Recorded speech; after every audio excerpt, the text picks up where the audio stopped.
Sasike titombo yatinona kama iguru. Murise kama iguru kai. Titire. Wachiko kama iguru. Makazviona kupika zvamunoiteni. Makazviona kupi naye ana atete.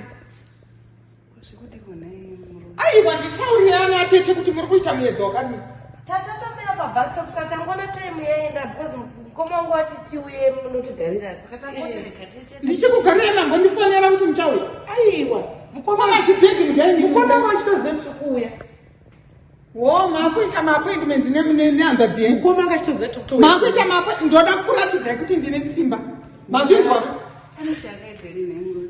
Muri kuenda mazisuitcase without notice. Tauya kakumba kuyanza. Kumba kuyanza dzedu without notice. Notice phone yakafona. Naimurora pasi pamba panjodzi idiri. Kana dai pari panjodzi yenyu. Isemu musina respect imimi yekuziva kuti ndiri panini. Get out. You must beg me. Get out. I must beg me. Out. Handisi kuda. Kudai.